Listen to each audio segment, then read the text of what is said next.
Oke, semangat pagi semua. Kita ketemu lagi kali ini dalam channel podcast Semanggi University. Bersama kali ini rekan-rekan kita dari Coachshop. Pagi ini kita bersama Bapak Andi. Bapak Andi, dalam kesempatan kali ini kita dalam topik membahas bagaimana sisi konseling, coaching, dan mentoring. Seberapa penting coaching, mentoring, dan konseling di dalam pertumbuhan bisnis, di dalam pertumbuhan tim. Nah, tentunya kita akan berbagi baik itu secara pengalaman maupun share beberapa hal yang mungkin kita bisa ambil hikmah pelajaran di mana kita sendiri mungkin pernah mengalaminya. Oke. Selamat pagi Pak Andi. Selamat pagi Bapak Beni. Luar biasa. Saya lihat Pak Andi pagi ini kelihatan sangat fresh banget. Siap. Harus Pak, harus. Iya, Pak Andi. Kan sering teman-teman kita ya, itu di dalam keseharian, pekerjaan, ada yang mengatakan bahwa kalau kamu menghadapi kesulitan, kamu harus konseling, kamu harus konsultasi pada atasan. Bahkan Yes. ada juga dalam bisnis itu konsultan bisnis gitu. Jadi ketika ada seorang pebisnis mengalami kesulitan, dia datang ke konsultan untuk cari solusi. Nah, ada juga mungkin kadang-kadang kita pernah mendengar istilah mentoring gitu ya. Jadi punya mentor dalam pekerjaan gitu ya. Okay. Terus ada juga mungkin juga coach. Sekarang ini tren banget, banyak istilahnya orang sudah sedikit bisa memberikan wawasan, dia sudah dipanggil seorang coach Gitu ya Pak. Sederhana itu gitu. Nah, ada kita ikut coaching, sesi coaching dan lain sebagainya. Nah, kira-kira nih apa nih beda dari ketiga hal tadi menurut Pak Andi? Oke. Menurut saya dari tiga istilah itu tadi itu memang memiliki perbedaan yang cukup signifikan ya Pak Beni ya.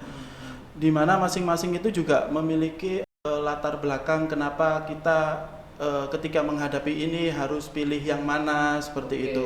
Jadi bisa tergantung situasi nanti kita lebih betul. tepat. Saya ini ingin kondisi seperti ini, lebih tepatnya didampingi seorang mentor. Betul. Jadi dalam istilah tadi kan misalkan nih kita ambil tarik coaching misalkan.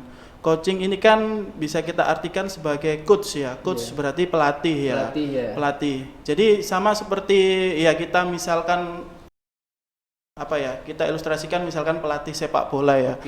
Di mana di situ ada satu orang atau bahkan satu tim ya. Coach itu kan bisa jadi dia sendiri atau tim ya. Di mana nanti tugas memang dari coach ini atau coaching ini adalah menuntun tim atau individu yang memang nantinya dia butuh coaching, butuh ini. Cuman memang di situ juga ada beda juga sih antara coaching sama mentoring ya. Mentoring atau konsultasi gitu ya. Iya, betul sih, Pak.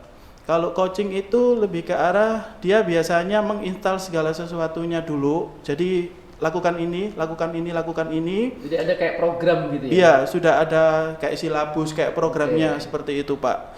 Jadi kita sudah kasihkan itu, jalankan dulu, nanti interval beberapa waktu tertentu kita lakukan evaluasi.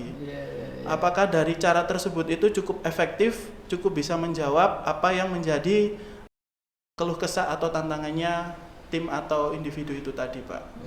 Itu kalau coaching. Tapi kalau mentoring itu lebih ke arah dia pendampingan aktif ya, Pak ya. Iya, pendampingan aktif. Jadi ketika misalkan kita mau melakukan apa itu selalu ada pendampingan, selalu didampingi, selalu diarahkan, selalu diberikan masukan. Itu gitu Pak. Tapi kalau konseling itu kalau bahasa saya itu lebih ke arah ada kayak semacam guru BP gitu ya. Iya. betul. Jadi konseling ini konsultasi rumah tangga. Jadi kalau ada masalah rumah tangga misalnya contohnya jadi konsultasi, ada problem. Jadi ada identik konsultasi identik dengan problem gitu ya. Betul Pak. Nah, kalau coaching mungkin identiknya kayaknya dengan pencapaian goal tertentu. Jadi Betul. ketika dia mau mencapai goal tertentu, dia butuh dilatih gitu, butuh pelatihan. Ada target goal tertentu. Sama seperti seorang atlet ya Pak ya. Iya. Ketika kita Jadi misalkan targetnya dia ingin menang di Olimpiade misalnya. Nah, dia apa didampingi step-stepnya itu ya betul. di coach Betul. sampai langkah-langkahnya apa Betul, untuk betul. upgrade kemampuannya. Betul.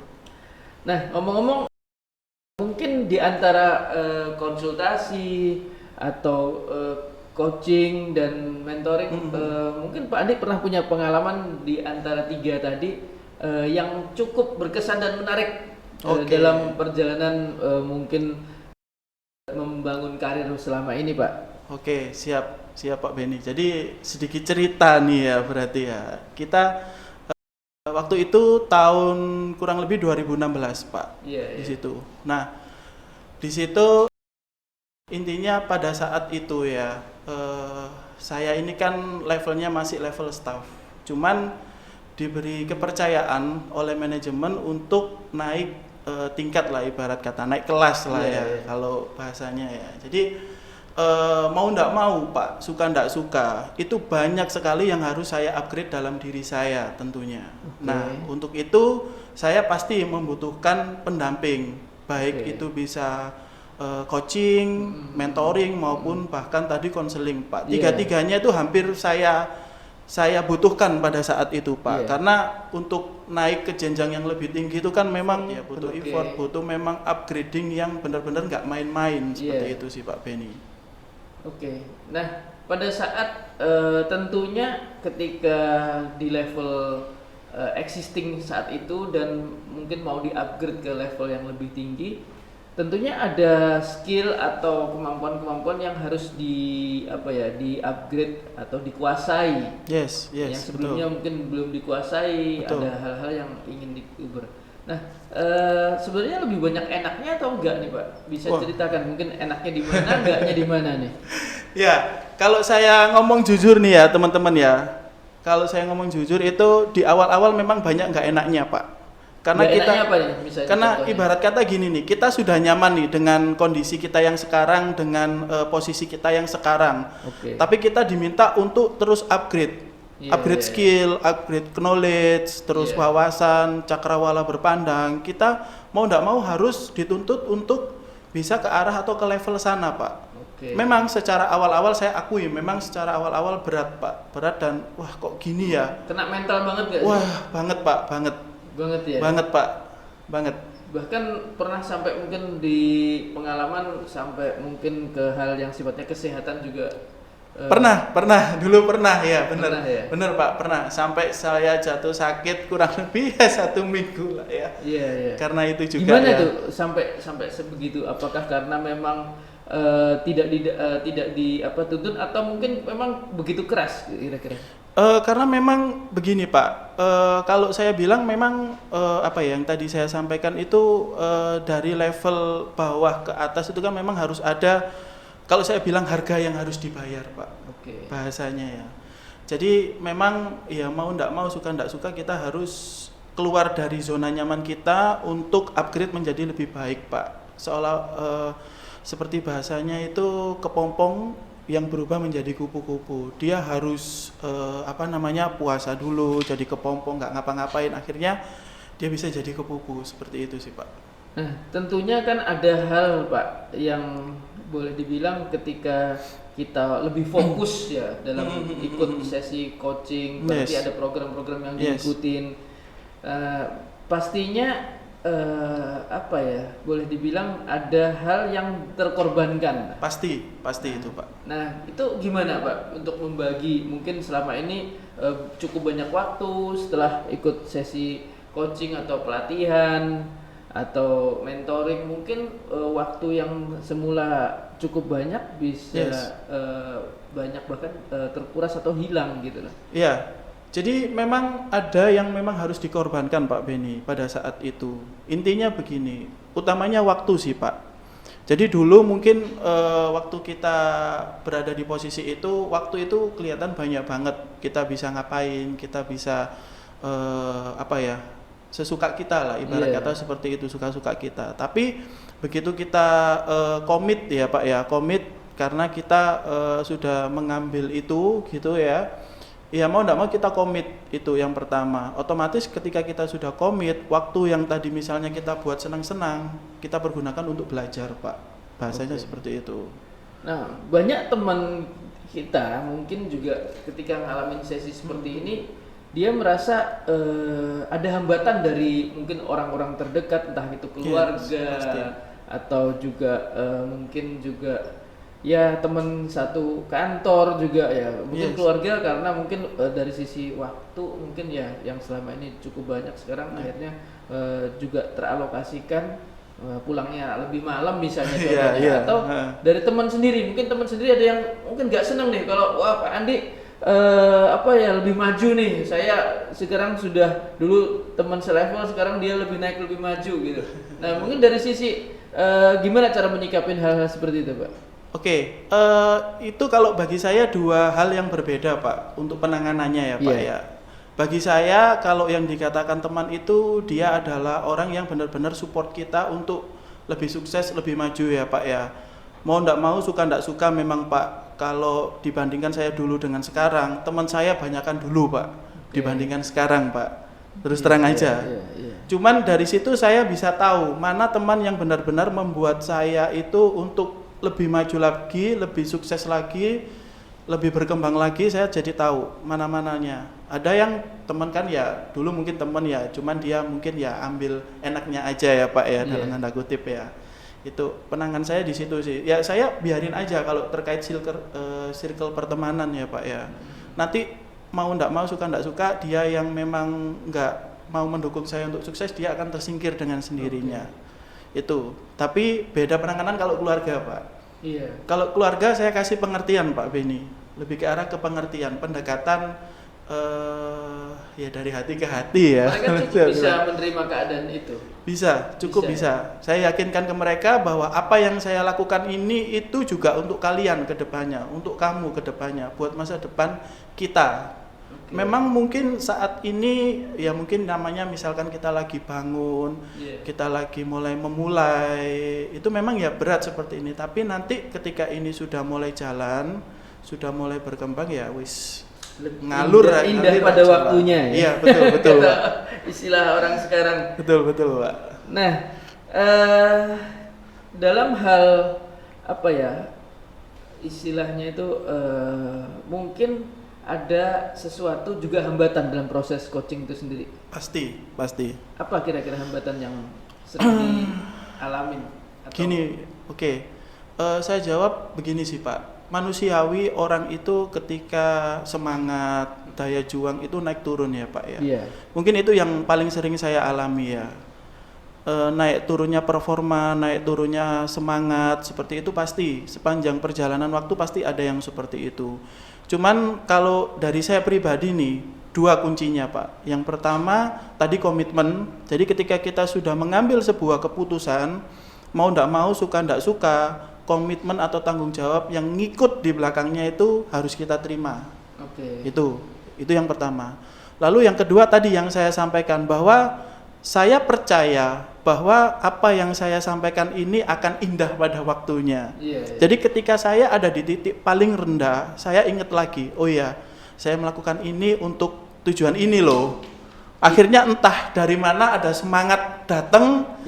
Akhirnya udah. Jadi istilah orang itu ketika kita lelah, ketika kita dalam keadaan terpikir untuk menyerah, ingatlah bahwa apa alasan kita dulu memulai. Benar Pak. Nah, itu kan benar. Orang mengatakan seperti itu. Benar sekali Pak. Jadi boleh dibilang normal ya kalau dapat hambatan atau mungkin manusiawi. Sekali kita ada kepikiran untuk nyerah gitu. Betul sekali. Udah deh, capek nggak dilanjutin lagi gitu. Iya, betul sekali Pak. Apalagi beberapa orang di sekeliling kita dia mengatakan bahwa lo bener kan gue bilang bahwa mungkin kejadian kayak gini kan. Iya, betul. Udahlah nggak perlu diterusin lagi gitu ya. Cuman kalau saya kayak gitu cuek, jalan aja Pak. Saya yakin bahwa nanti apa yang saya lakukan ini pasti ada hasilnya kok, pasti ada impactnya kok. Dan itu pasti baik. Dan kita lihat memang polanya hampir sama semua ya. Yes. Orang-orang yang sudah cukup berhasil, orang-orang yang sukses, semuanya pasti rata-rata punya seorang coach. Betul. Jadi kadang-kadang gini, masalahnya tidak sedikit rekan-rekan kita ini dia ketika ada sesi konseling atau sesi coach, dia justru menghindar. Wah, Mungkin dia kenapa takut kalau nanti di coach jadi dia nggak punya waktu lagi, dia nggak akan enak lagi gitu karena akan ditagih misalnya. Ini gimana latihannya nih? Gimana nih yang kemarin dikasih tugas? Yes. Gimana kira-kira Pak kalau menurut Pak Andi menyikapin tim yang seolah-olah anti gitu ya atau menghindar? Oke, kalau ini berarti kita ngomong dari perspektif orang lain ya, Iya, Pak Beni ya, berarti betul. ya. Kalau saya lebih ke arah yang pertama kita kita tanyain dulu nih terkait komitmennya dia nih, mau lanjut atau enggak. Jadi semua kan asal muasalnya dari situ dulu, Pak. Kalau memang dianya nggak mau lanjut dan kita paksa, hasilnya pun juga mungkin nggak bakalan maksimal, Pak. Itu yang pertama. Lalu yang kedua, karena dia sudah komit, otomatis mau nggak mau kamu mau nggak? Ini benar-benar komit nggak sih kamu mau memperjuangkan ini, goalmu ini loh. Jadi kita sebagai coaching atau mentoring juga bisa menjual mimpi atau impian, Pak. Dimana itu yang dapat kita gunakan untuk sebagai jembatan, gitu ya? pengingat mereka bahwa ayo kamu kurang sedikit loh, ayo terus semangat lagi, terus tujuanmu ini loh, ayo, kayak gitu sih, Pak. Atau mungkin kadang-kadang ada juga kali ya yang kira-kira ketika dia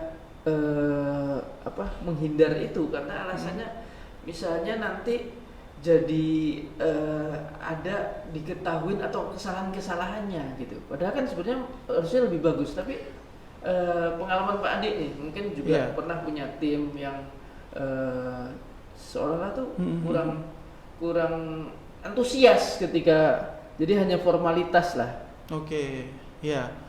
Kalau bahasa saya ya itu lebih ke arah ya itu tadi sih Pak Beni, kalau dari saya itu tadi komitmennya mereka sendiri di awal seperti apa sih. Yang terpenting sih kalau saya itu sih Pak Beni. Selama dia memang benar-benar komit, mau dibentuk apapun itu bisa Pak sebenarnya Pak. Jadi ini tuh lebih bagus, dia itu punya kesadaran ya, atau betul. Dia memang butuh. Betul. Jadi bukan seolah-olah konseling ini adalah sesuatu yang terpaksa gitu. Yes. Jadi hanya formalitas gitu. Betul. Jangan sampai ini dijadikan sebagai, kalau bahasa saya itu pekerjaan tambahan Pak. Oke. Gitu. Iya. Oke, acara ini Podcast Semanggi University juga disupport oleh beberapa sponsor ya. Dalam hal ini pagi ini kita sedikit ada perkenalkan beberapa produk dari Coachshop. Nah, kebetulan Pak Andi ini juga dari tim Coachshop. Mungkin bisa cerita sedikit Pak Andi, sedikit aja tentang produk yang ada di depan ini. Oke, sedikit aja ya Pak ya, jangan banyak-banyak nanti jualan nanti. Yang nonton kabur. Iya, siap. Mungkin singkat aja sih, ini yang di depan Pak Beni ini namanya barcode scanner Pak. Oke. Dimana barcode scanner ini memiliki fungsi utamanya dia untuk scan barcode. Kelebihannya punyanya Coachshop ini dibandingkan barcode scanner merek lain apa? Oke, untuk merek Coachshop sendiri ini dia lebih sensitif Pak. Jadi nggak perlu harus sampai didekatkan, dimundurin kayak gitu. Itu lebih sensitif satu. Terus jarak baca atau jarak scan-nya juga lumayan bisa panjang sih Pak. Lumayan bisa panjang ya. Iya. Kalau untuk pelayanannya sendiri gimana Pak? Pelayanan dari Coachshop sendiri nih Pak. Oke, kalau dari pelayanan Coachshop sendiri untuk purna jualnya kita simpel aja sih Pak sebenarnya. Kalau memang itu dalam masih masa garansi, kita akan lakukan replace. Oke, enak ya. Jadi customer tidak nunggu lama-lama langsung replace. Langsung kita replace Pak. Kalau masih masuk masa garansi, dan ketika memang tidak masuk garansi pun kita batas maksimal ya Pak ya, 2 hari pengerjaan. Batas maksimal itu. Oke.